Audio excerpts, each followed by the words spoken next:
Racikan Berita 1. Pada kesempatan sore hari ini, kita ya, karena ada teman-teman di sini yang lain, kedatangan seorang tamu dalam kesempatan ini yang tidak boleh kita sia-siakan kehadirannya, yaitu Dr. Ishak Rafiq. Ini saya udah lama kenal dari zaman mahasiswa. Cuman baru-baru ini sempat diwawancarai oleh TV nasional dan saya dengar-dengar gagasan-gagasannya bagus juga tuh. Terima kasih, Bang. Jadi dalam hubungan dengan masalah ekonomi yang berkembang bukan hanya di Indonesia tapi dunia sekarang saat ini, kita perlu dengarkan bagaimana Anda menjelaskan prospek ekonomi kita ke depan menghadapi situasi global yang turbulensinya tinggi sekali. Nah, terutama kalau kita lihat misalnya ya, orang suka kaitkan antara perang di Timur Tengah itu hanya masalah ekonomi, ya soal minyak, gas dan sebagainya, perebutan sumber-sumber. Terutama Netanyahu ketika membawa gambar peta Gaza itu, dikaitkan nanti Gaza itu penduduknya disingkirkan, artinya ethnic cleansing, karena nanti Israel berkuasa di situ, tidak ada halangan lagi, pariwisata akan berkembang untuk keuntungan Israel, minyak dan gas yang kaya di Gaza akan diambil, gitu.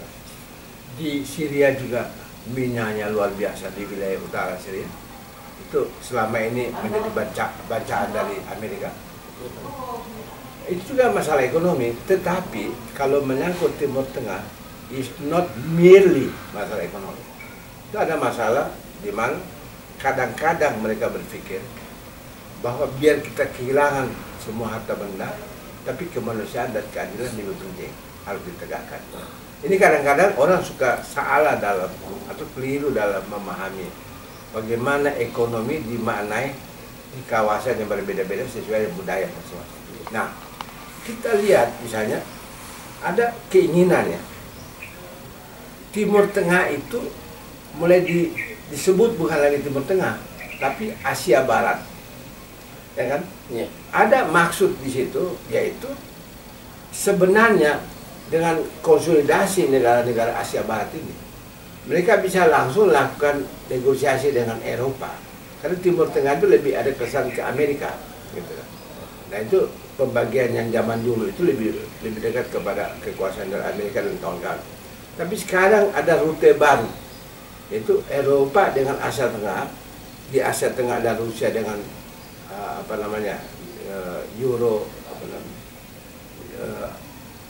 Eurasia. Itu Cina juga punya, dan para pakar mengatakan sumber daya kita luar biasa hebat. Nah ini bagaimana peluangnya untuk Indonesia yang bisa dilakukan? Ini pertanyaan luar biasa, sangat memerlukan jawaban komprehensif yang panjang nih.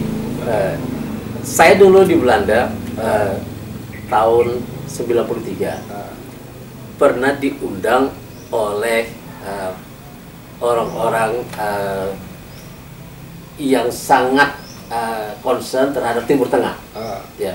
Dan umumnya saya, karena nama saya disebut Ishak itu, dipikir saya bagian dari Yahudi itu, ya. Jadi saya diundang. Kemudian dalam diskusi itu mereka menjelaskan bahwa sebetulnya ya Yordania itu cuman rajanya aja yang bukan orang Palestina. Ya.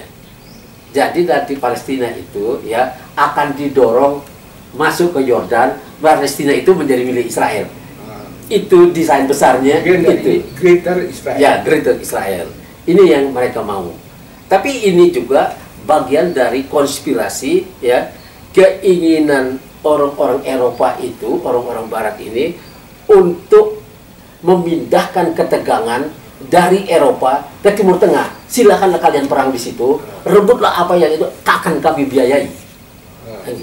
Maka Rusia pun tahun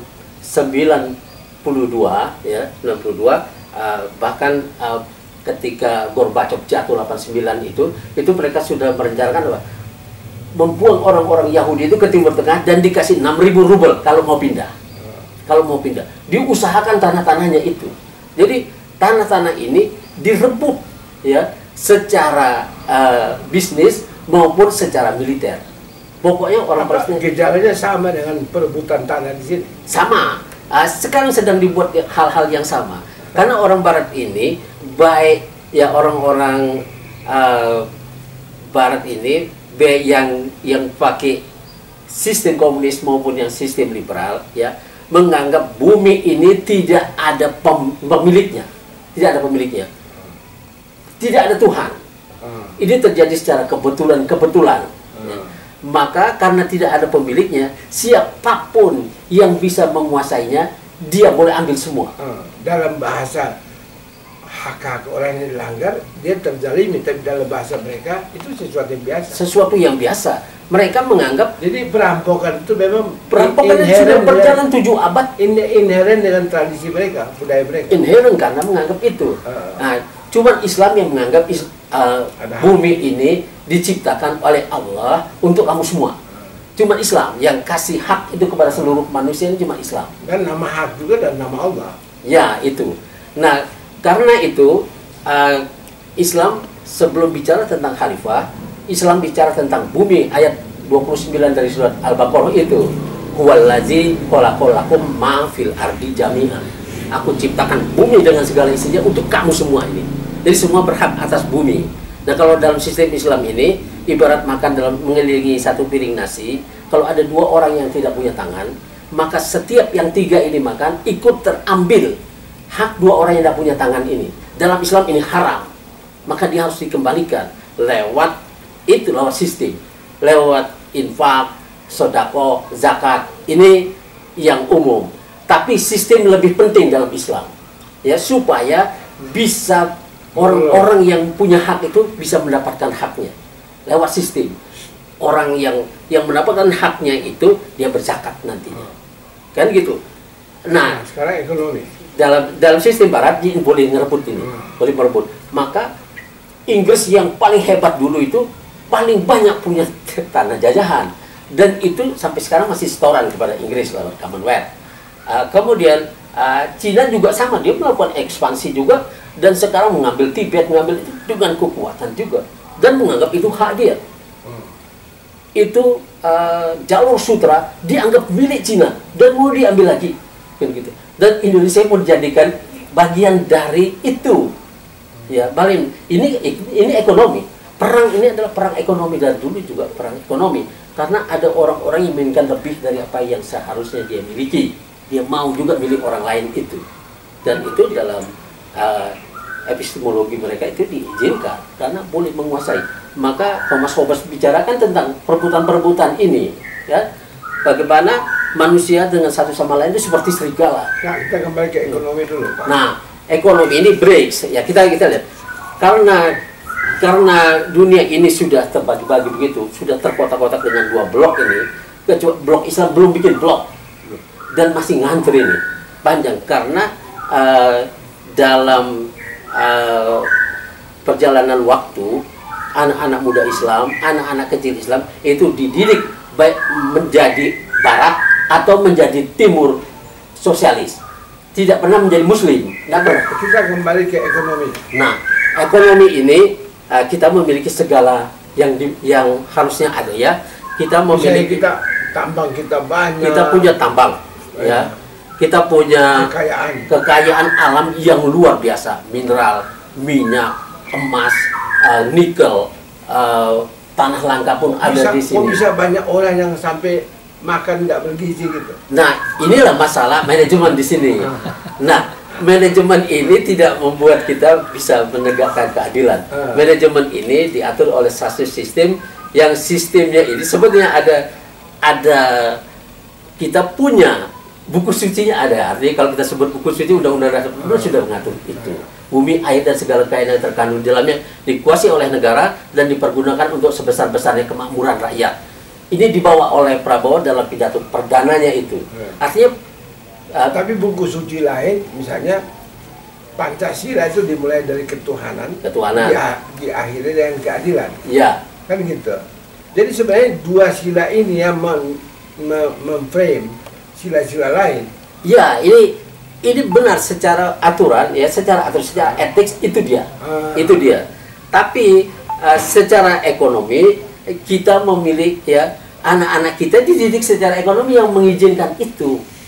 Sri Mulyani kalau ditanya dia tidak ngerti masalah hak-hak rakyat ini. Ketika bicara tentang bumi, air dan segala kekayaan yang terkandung di lain, Sri Mulyani bilang apa? Tambang-tambangnya toh ada di Indonesia. Yang kerja juga orang Indonesia katanya. Nah, ini cara berpikir yang salah. Kita baru menganggap memang ada cara berpikir salah. Ada cara yang berpikir yang salah, terutama dari Sri Mulyani. Sri Mulyani bagian dari hegemoni Amerika itu, di mana kerjanya hanya bagaimana memperbanyak utang. Itu karena tidak kreatif dalam berpikir. Sebetulnya kan ekonomi ini apa memang pelajaran utang itu di UI itu hanya pelajaran bagaimana kita hidup ini bernegara hanya untuk memperbanyak utang. Ya, apa memang ada pelajaran harus kita lihat begini kan. Ada banyak cara menyelesaikan masalah. Seorang juragan ya dan seorang petani gurem. Ini beda mengatasi masalah. Seorang juragan kalau datang persoalan ekonomi, datang krisis, datang hal-hal yang memberatkan, yang pertama dia lakukan adalah dia membuka buku besarnya. Buka buku besar seorang juragan nih. Kemudian dia lihat adakah barang-barang yang dia jual terlalu murah. Itu dinaikkan. Misalnya kalau Indonesia, jadi artinya selektif. Artinya kalau Indonesia misalnya gas kita dijual kepada Cina 2,3 sen. Jangan-jangan Sri Mulyani nggak pernah buka buku. Mungkin aja. Dijual dengan 2,3 sen. Maksudnya kan kalau dia buka buku kan ada yang pajaknya harus tinggi, ada yang rendah gitu kan. Jadi ini 2 sen dolar per MMBTU itu kan terlalu murah. Ya. Atau dijual 2 dolar per MMBTU, padahal harga internasional sudah 16 dolar per MMBTU. Nah, itu ada kemungkinan bisa kita koreksi nggak? Itu dulu SBY pernah menugaskan Sri Mulyani untuk negosiasi ulang, dia menolaknya. Nah, tapi di sini salahnya. Yang melakukan negosiasi itu apa menteri atau otoritas politik? Menteri kan diangkat. Menteri diangkat, memang. Kan memang kita ada pembedaan, ada yang dipilih, ada yang diangkat. Ya, dia ditugaskan ya mewakili negara. Iya kan? Ini presiden tugaskan dia. Kenapa presiden tidak langsung? Pilih. Kalau presiden kita langsung, itu kan soal besar. Kenapa bukan presiden langsung? Iya, dia boleh tugaskan menterinya, boleh. Iya boleh, tapi kalau dia melihat ancaman kegagalan, misalnya dia ambil alih. Ya, ini masalah masalah otoritas delegasi kan. Setelah didelegasikan kepada menterinya dan menterinya tidak mau melaksanakannya, itu sebetulnya boleh dipecat, tapi kan tidak dipecat karena yang mau diajak nego itu lebih berkuasa daripada itu masalahnya. Jadi kekuasaan ini lemah dalam negosiasi. Beda dengan generasi pertama Republik ini. Kita punya Agus Salim, punya atau jangan-jangan begini Pak Ishak. Mungkin tidak ada nego, hanya pergi begitu ketemu terus bicara aja bagaimana kesimpulannya langsung diputuskan. Jadi dulu kan gini, Freeport itu kasih kita bagian ya 1% dari emas. Cuma 1%. 1% ini kan menghina kedaulatan bangsa ini. Nah, kemudian pemilik tanah, ketika SBY dipilih ya, dia punya mandat dari rakyat. Kan dia punya mandat dari rakyat, dia mau ini nego ulang dong. Kan gitu. Dia tugaskan Sri Mulyani supaya dapat 3,5% lah, kan gitu. 3,5% juga belum sampai. Zakatnya itu 20% zakat tambang itu. Jadi itu belum sampai. Tapi negosiasi tidak jalan. Sri Mulyani tidak mau. Mestinya ada satu rekor tentang kegagalan negosiasi. Tidak mau melakukannya, jadi tidak pernah negosiasi. Akhirnya macetlah di situ. Kemudian sekarang Pak Ishak, maaf ya. Jadi kalau saya diberikan kesempatan ngantor gitu. Gini, kita kembali kepada kita taken for granted punya kekayaan. Tapi miskin keadaan kita. Nah, peluang ke depan untuk mengatasi itu seperti apa? Ya, saya harus kembali dulu ke sini. Tadi pertanyaan itu, bagaimana kita kita punya semua ini, tapi kita miskin, kan gitu. Nah, 5 menit lagi. Saya bicara tentang seorang juragan akan ngambil hukum besarnya, ada nggak? Maka akan ada negosiasi ulang. Ini barang saya terlalu murah, kamu harusnya kamu bayar segini, kan itu. Jadi artinya satu, renegosiasi. Renegosiasi. Satu, Itu campur undang-undang minerba ganti. Yang kedua, ya kemudian saya bilang itu, ada nggak utang-utang ya dari negara lain atau tunggakan dari negara lain yang belum dibayar, itu diminta percepat. ada besar. Ada besar. Kemudian ada nggak pajak yang tertunda? Ya, itu diminta percepat. Nah, ini ada. Kalau pajak itu kan ada ketentuannya. Ada ketentuannya. Batas-batas. Berarti kalau sudah tertunda dalam jangka waktu lama kan namanya pelanggaran. Pelanggaran. Dan ya itulah, kita memerlukan seorang manajer, seorang presiden yang mampu melihat ini, kemudian mendelegasikan kepada menteri-menterinya tagih itu. Tapi kalau kita lihat misalnya dengan semangatnya, katakanlah dalam kesempatan kita lihat Prabowo, semangatnya itu kan luar biasa, auranya, pidatonya, dalam kepercayaan dirinya. Bisa nggak kualifikasi itu menciptakan satu suasana yang mendeterminasi untuk terlaksananya keinginan-keinginan? Iya, sebetulnya ada peluang itu. Prabowo-nya dipilih oleh rakyat, dia punya mandat dari rakyat, bukan dipilih oleh MPR, DPR yang bisa memecat dia, tidak. Rakyat yang memilih langsung. Jadi dengan mandat dari rakyat ini, dia bisa negosiasi ulang apapun. Bisa. Termasuk undang-undang itu dia boleh minta supaya dibahas ulang dong. Ini misalnya programnya, misalnya makan gratis. Semangatnya luar biasa. Tapi di bawah dibikin jadi mainan. Artinya ada yang bilang karena begini, jadi macam-macam. Jadi saya lihat implementasi itu masalah. Ya, kemampuan seorang menteri, seorang presiden memetakan keadaan apa yang kita punya untuk mendanai ini. Kan itu sebetulnya peta itu harus dibuat dulu. Nah, kita punya batu bara, setiap tahun ada 200 juta ton yang diekspor. Harganya pernah sampai $300 per US, $300 per ton. Kalau ada 200 itu ada nggak kenaikan anggaran pendapatan kita? Pendapatan kita tidak naik. Kita surplus. Padahal harganya naik. Ya. Kita surplus 234 miliar US dollar ya pada tahun 2023. Ya, itu satu tahun itu surplus. Terus surplus ini dari komoditas perkebunan, sawit dan batu bara. Tapi duitnya tidak mampir di BI. Pada saat itu devisa kita 130 sampai 135 miliar US dollar. Kalau ini masuk, kenapa tidak masuk? Saya tidak tahu. Ini sudah dengan bangga diumumkan oleh Jokowi bahwa kita surplus. Saya teliti itu. Saya kan orang hukum. Jadi gini, makanya kalau DPR kan bicara hukum. Kalau tidak masuk itu pelanggaran.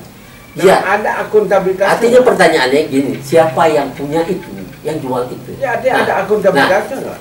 Itulah yang tidak dilakukan oleh pemerintah ini, ya. Karena ketika 234 ini 34 miliar US dollar ini surplus, harusnya dia menambah defisit kita dari 135 bersama 234 miliar US dollar. Artinya sudah 370 miliar US dollar, harusnya tahun 2023 kita punya segitu. Ternyata tetap di 130, 135. Kalau ada intervensi berkurang, kan gitu. Intervensi ini mau menaikkan. Nah, kalau nggak masuk itu kemana duitnya? Nah, itu pertanyaan saya itu. Ya, pertanyaan saya, kemana duit itu? Siapa yang punya? Nah, inilah tugas Prabowo, ambil itu. Jadi ada sesuatu yang harus dilakukan karena kita menganut. Nggak dibanding misalnya makan siang gratis, berapa sih makan gratis? Itu sangat ringan kalau itu. Berapa? Pangan 71 triliun saja. Nah, ini berapa? Ini 230. Ya sebenarnya kita mampu sekali, sangat mampu. Tapi kemampuan melihat ini sebagai dana kita nggak bisa. Menterinya tidak melihat ini sebagai punya kita. Itu nggak melihat. Tidak melihat, tapi kan itu ada gitu loh. Itu ada siapa yang punya. Makanya saya pertanyaannya itu, kalau dia nggak masuk, kita kan menganut paham ya rejim devisa bebas. Jadi karena devisa bebas, kita tidak mengatur bahwa duit itu harus masuk ke Bank Indonesia. Cina melakukan itu. Cina ini punya tahun 2011 3 triliun US dollar. Dia punya devisa. Karena apa? Karena dia menetapkan semua hasil perdagangan internasional harus ditaruh di Bank Sentral Cina minimal 1 tahun. Oh gitu. Itu satu keputusan politik. Tapi semua ini bisa terjadi karena kelemahan etik kita. Ya itu. Ya kan? Ada misalnya satu orang teman kita, seorang pengajar, bukannya Bung Ishak juga, yang mengatakan kalau di Jepang itu orang diajarkan anak-anak itu dari SD sudah diajarkan 3 tahun itu hanya diajarkan budaya sama etik. Jadi kedepannya mereka tidak malu sekali kalau melakukan korupsi dan sebagainya. Kalau misalnya ada perbuatan seperti begitu langsung mundur mereka. Karena kesadaran itu ditanamkan dari kecil. Nah mungkin karena kita menganggap semua ini bisa dimainkan dengan urusan politik bajar-bajar, tembak sana, tembak sini. Jadi hanya isu utama misalnya begini. Kalau kita main bola, Bung Ishak, kita nonton pertandingan bola. Ada pemain yang melakukan pelanggaran. Kan cukup dia dikasih hukuman. Pertandingan kan tetap jalan. Ya. Tapi negara kita ini habis waktunya sibuk dengan mengurus yang cedera dan melakukan pelanggaran. Iya. Jadi ada peranan itu. Pemerintah yang loyo, ya, pemerintah yang tidak mampu melihat apa yang kita punya, kemudian DPR yang tidak melihat apa-apa. DPR ini kan harusnya dia yang bertanya, kenapa nggak masuk? Itu pertanyaan DPR harusnya. Mana duit 234 miliar US dollar itu? Kenapa nggak masuk di BI? Belum dana COVID. Nah itu. Nah inilah saya bilang begini, kita kebiasaan kita berutang ini, ya, karena kita menganut sesuatu apa namanya. Kalau kita juragan kan kita akan buka buku besar, pajak yang tertunda, produk yang dijual terlalu murah dan segala macam, kemudian bagian dari SDA kita yang terlalu kecil, kita dapat 1% dari emas misalnya, sekarang mungkin 3,5%, tapi zakat tambang itu 20%. Jadi sebetulnya pemerintah boleh bikin hasil pajak. Ya. Nah ini dari 20% ini adalah milik rakyat Indonesia yang sekarang ada dan yang bakal lahir. Ini pandangan dunia. Maksudnya Anda Islam. memasukkan ya itu pasal 33 itu dari Islam, dari konsep zakat. Dari konsep zakat. Inilah sumbangan pendiri republik yang beragama Islam. Kalau ada misalnya dapat begitu pajak itu dikorupsi lagi, itu urusan lain. Oke. Makasih, kita sudah berbincang menarik dengan Bung Ishak. Ini satu isu yang saya tahu banyak sekali yang mau disampaikan. Mudah-mudahan Allah kasih rezeki, kita punya kesempatan lain untuk menggali lebih lanjut. Terima kasih para pemirsa yang beriman. Wassalamualaikum warahmatullahi wabarakatuh. Oke, saudara sekalian, aku tambahin sedikit saja ini sebelum itu ya. Karena ada petani gurem cara melihat masalah beda. Ini mungkin yang ditiru. Ya. Petani gurem begitu krisis mau datang, ya, panen mau gagal segala macam, yang pertama dia lakukan adalah mencari utangan. Ini sebenarnya tidak boleh dilakukan dalam mengurus negara, gitu. Jadi jadilah juragan. Jadi ini poin pokok dari masalah ekonomi. Itu. Jadi kita menjadi, kalau petani gurem itu pertama cari dia utangan. Berapapun dia mau lah. Maksudnya Sri Mulyani petani gurem. Pemerintah kita harus dibenahi ini supaya menjadi juragan. Dikasih undang-undang yang sebagus kita bangga sekali loh Sri Mulyani itu. Visinya luar biasa. Ya kita pokoknya harus indikatornya kalau dia hebat, dia membuat bangsa ini menjadi makmur. Menjadi makmur. Itu indikatornya.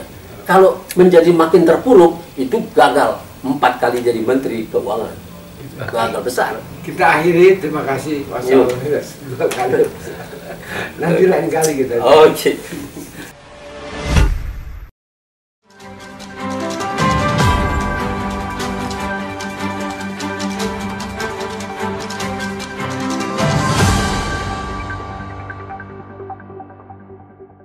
Racikan Berita 1.